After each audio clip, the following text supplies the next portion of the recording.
बिस्मिल्लाहिर्रहमानिर्रहीम, अस्सलाम वालेकुम। मैं हूं मोहम्मद इदरीस वान एडवोकेट। दोस्तों, सुपरमेसी ऑफ लॉ की एक बहुत ही खूबसूरत मिसाल कायम हो गई है और ऐसी मिसालें अगर हम सामने रख के हम अपने मुल्क के अंदर कानून की पासदारी शुरू कर दें तो यकीनन पाकिस्तान के अंदर भी अमन आ जाएगा, यकीनन पाकिस्तान के अंदर भी जुराइम में कमी आ जाएगी। लेकिन सद अफसोस कि यहाँ पे ऐसा नहीं होता।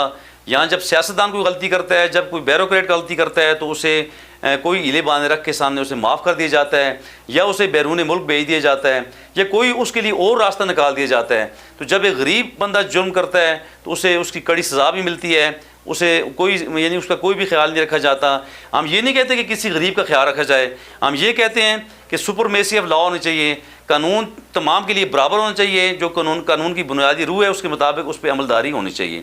और सऊदी अरब में ये एक बहुत ही अहम केस, इस वक्त पूरी दुनिया की नज़रें उस केस पे हैं और पूरी दुनिया के मीडिया ने उसे कवर किया और बिलखुसूस अरब के मीडिया ने बहुत ज़्यादा उस पर कवरेज दी। और वो ये है कि मोहम्मद बिन मुरसल या मोहम्मद मुरसल है, जो भी नाम है, ये कातिल का जिसके हाथों उसका एक अपना कज़न जो मर्डर हो गया था, उसमें उसकी कोई ख़ास गलती भी नहीं थी। एक बिल्कुल नागानी तरीके से ऐसा वाक़या रुनमा हो चुका था। तो अज़ाम बाद इसका जब केस शरई कानून के मुताबिक दर्ज हुआ और शरई अदालत ने इस कल्प्रिट को सज़ाए मौत की सज़ा सुनाई।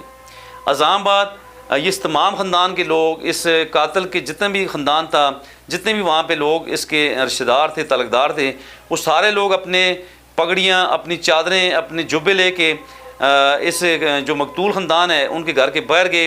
उन्होंने वहाँ पे मिन्नत समाजत की और तमाम तरीके इस्तेमाल किए कि इस बच्चे को, इस नौजवान को माफ़ कर दिया जाए। लेकिन उन वर्सा ने इसे माफ़ नहीं किया। तो फिर नतीजा क्या हुआ कि कानून के मुताबिक, कानून की रूह के मुताबिक इस शख्स को इसकी पनिशमेंट, इसकी जो है ना एग्जीक्यूशन इसकी हुई और बाकायदा इसे सज़ाए मौत दे दी गई। और दोस्तों, इस केस को आपके सामने रखने का मकसद ये है कि सुपरमेसी ऑफ लॉ इसे कहते हैं, इसे कहते हैं कानून पे अमलदारी। अगर हम इसी तरह कानून पे अमलदारी पाकिस्तान के अंदर शुरू कर दें या हम 30% भी इस तरह शुरू कर दें, 20%, 30% या 40% भी हम इस पे अमलदारी इस तरीके से शुरू कर दें तो यकीनन पाकिस्तान में जुराइम में कमी आ जाएगी। लेकिन सद अफसोस कि पाकिस्तान में ऐसा नहीं होता। अगर हमने ह्यूमन राइट्स की प्रोटेक्शन की बात करनी है, अगर हमने इंसानों की बढ़ोतरी की बात करनी है, अगर हमने इंसानों को बचाने की बात करनी है तो फिर हमने कानून पे उसकी रूह के मुताबिक लाजमी अमलदारी करनी है।